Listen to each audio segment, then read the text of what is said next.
नमस्कार YouTube family, स्वागत है हमारी आज के YouTube channel DS news Bharat पे। और चलिए नज़र डालते हैं आज के बड़े ब्रेकिंग न्यूज़ पे। और आज तारीख है 6 जून। देखिए सबसे पहले आज के कुछ बड़े इवेंट। सोशल मीडिया पर बनी कॉकरोच जनता पार्टी आज 6 जून को दिल्ली के जंतर मंतर पर विरोध प्रदर्शन करेगी। और इस पार्टी के फाउंडर अभिजीत दीप के आज दिल्ली लौटेंगे और सरकार के खिलाफ जंतर मंतर पे प्रदर्शन करेंगे। हालांकि दिल्ली पुलिस ने कहा कि हमसे परमिशन नहीं ली गई और इस मुद्दे को लेकर दिल्ली हाई कोर्ट ने भी एक बड़ा फैसला सुनाया। कॉकरोच जनता पार्टी के आज 6 जून के प्रदर्शन पर तत्काल सुनवाई करने से भी इनकार कर दिया दिल्ली कोर्ट ने।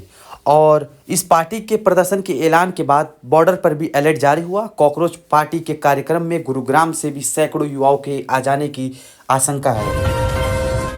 चलिए अगला खबर देखिए। माई भारत आज 6 जून को त्यागराज स्टेडियम में युवा विकसित भारत माई भारत युवा सम्मेलन का आयोजन करेगा। इस दौरान देश भर के 6000 से भी ज़्यादा युवा नृत्य और राष्ट्र निर्माण के समारोह में भाग लेंगे। पीएम नरेंद्र मोदी देश की युवाओं को 2047 तक विकसित भारत की यात्रा के विजन पर भी संबोधित करेंगे। वही खबर है, केंद्रीय मंत्री डॉक्टर जितेंद्र सिंह 5-6 जून को 2 दिवसीय लेवेंडर महोत्सव का उद्घाटन करेंगे जम्मू कश्मीर में। चलिए एक और बड़ी खबर देखिए। भारतीय किसान यूनियन ने भी उत्तर प्रदेश में आज 6 जून को कई जिलों में कलेक्ट्रेट पर प्रदर्शन की चेतावनी दी है। किसानों की समस्याओं पर महापंचायत का आयोजन होगा। धरने को सफल बनाने की भी अपील की है। और वहीं स्टूडेंट के लिए एक और बड़ी खबर है। यूपी बोर्ड कंपार्टमेंट एग्जाम पर भी खबर आ रही है कि आज 6 जून से 27 जून तक फॉर्म भरे जाएंगे। तो जो भी स्टूडेंट कंपार्टमेंट परीक्षा देना चाहते हैं वो आज से अप्लाई कर पाएंगे।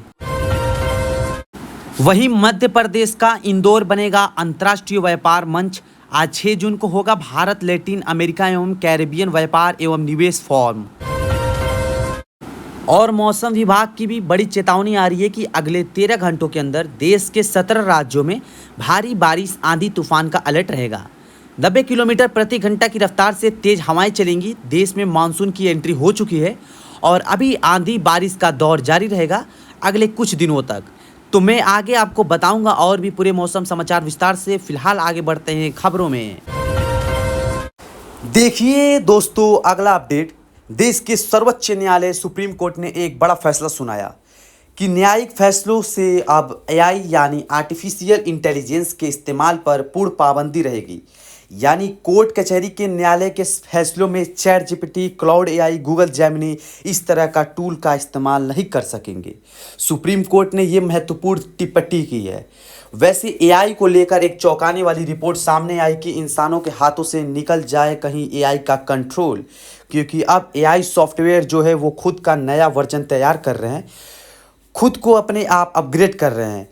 एंथ्रोपिक की तरह से ये बड़ी चेतावनी दी गई, जो दुनिया की सबसे मोस्ट एडवांस एआई कंपनी बन चुकी है। चैट जीपीटी से भी आगे एंथ्रोपिक एआई ने ये बड़ा खुलासा किया है कि एआई खुद का अपना एडवांस सिस्टम डेवलप कर रहे हैं, खुद को रेप्लिकेट कर रहे हैं, इंसानी मदद के बिना खुद ही अपना अगला और ज़्यादा पावरफुल वर्जन डिज़ाइन करके डेवलप कर सकते हैं। एआई आज के समय इतना सक्षम हो चुका है, क्लाउड एआई ने तो खुद को इम्प्रूव करने के लिए ऐसे प्रतिशत तक कोड भी लिख दिया है। इस पर भी दुनिया भर के टेक एक्सपर्ट ने चिंता जताई है।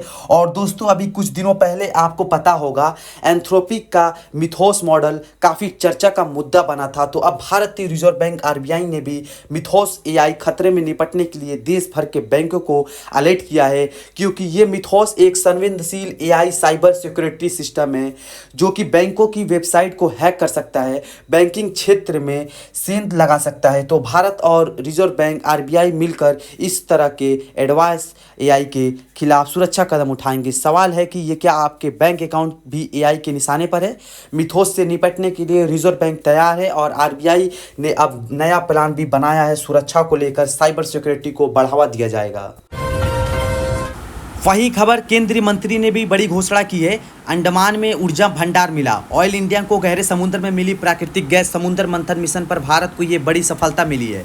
भारत की ऑयल इंडिया लिमिटेड कंपनी ने अंडमान द्वीप के पास 355 मीटर गहरे समुद्र में प्राकृतिक गैस के भंडार खोज निकाले हैं और इस पर सरकार का भी कहना है कि समुद्र मंथन मिशन के तहत ये बड़ी खोज भारत की ऊर्जा सुरक्षा को मजबूत करेगी। चलिए अगली खबर देखें। बिहार में जो खान सर के कोचिंग इंस्टीट्यूट की कंट्रोवर्सी का जो मामला चल रहा है, इस पर रिपोर्ट आ रही है कि उन्होंने भी इस तरह के बयान दिए थे कि गोली चलाओ, जो होगा मैं देख लूँगा। तो खान सर को ऐसा आदेश देने के आरोप में सज़ा भी हो सकती है। रिपोर्ट आ रही है कि फायरिंग मामले में खान सर की गिरफ्तारी हो सकती है विवाद बढ़ने के बाद पटना में कोचिंग इंस्टीट्यूट के बाहर सुरक्षा बढ़ाई गई। पुलिस ने युवाओं से अपील की है कि बहकावे में ना आए। अभी बिहार पुलिस इस मामले पर सख्त कार्रवाई कर रही है और बिहार पुलिस ने खान सर के खिलाफ भी एफआईआर दर्ज की है।